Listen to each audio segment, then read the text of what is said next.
चलिए देश दोपहर की शुरुआत करेंगे। सबसे पहले बात करेंगे, बीजेपी ने वीआईपी पार्टी को दिया है फिर से झटका। राजभूषण चौधरी निषाद बीजेपी में हुए हैं शामिल। तो वीआईपी के अल्पसंख्यक मोर्चे के अध्यक्ष शम्स गुड्डू भी बीजेपी में हुए शामिल। तो वीआईपी पार्टी के राष्ट्रीय कोषाध्यक्ष थे राजभूषण चौधरी। तो केंद्रीय मंत्री भूपेंद्र यादव ने दिलाई है बीजेपी की सदस्यता। आपको बता दें, केंद्रीय मंत्री नित्यानंद राय, उप मुख्यमंत्री रेणु देवी भी इस मौके पर मौजूद रही। संजय जायसवाल का दावा, अगले 10 दिन में वीआईपी के 90% नेता और कार्यकर्ता बीजेपी में शामिल होंगे। तो बड़ी खबर आपको बता रहे हैं, वीआईपी को एक बार फिर बड़ा झटका लगा है। वीआईपी ने भी बड़ा झटका दिया है।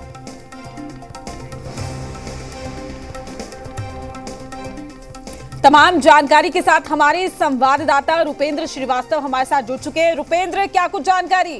जी, सबसे बड़ी बात यह है कि वीआईपी को एक बड़ा झटका जो है बीजेपी ने फिर से दे दिया है। और कहीं ना कहीं एक तरह से देखा जाए, बोचहां उपचुनाव जो है उसको लेकर जिस तरह से है, ये झटका बहुत बड़ा माना जा रहा है, क्योंकि लगातार निषाद जाति ने जो है वहां पर अपना प्रभाव बनाए हुए हैं। ये मुकेश सहनी और लगातार वो मुजफ्फरपुर में ही कैंप कर रहे हैं।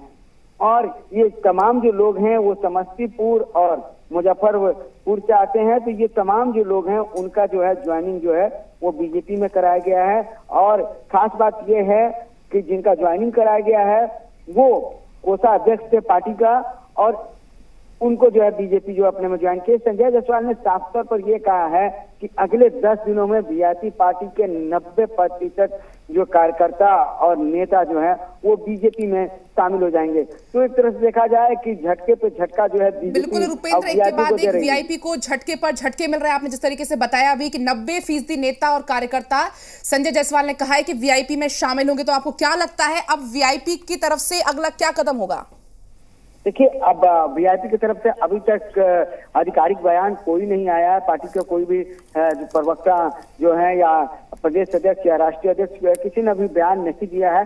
अब वीआईपी की क्या रणनीति हो रही है, वीआईपी अपन क्या कह रहा है, ये उनके बयान आने के बाद ही पता चल पाएगा। लेकिन अब तय ये माना जा रहा है कि जिस तरह से बीजेपी को यूपी का चुनाव हो या बिहार में एमएलसी चुनाव हो, और बीजेपी को लेकर मुकेश सहनी जिस तरह बयान दे रहे थे, बीजेपी चुप बैठी सुनी हुई थी।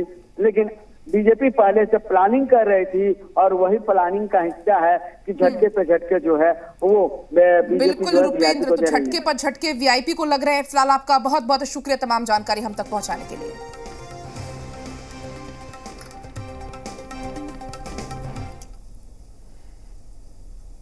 चलिए बात कर लेते हैं भागलपुर की। भागलपुर बारूद के ढेर पर है, ऐसा इसलिए कह रहे हैं कि आज फिर नाथ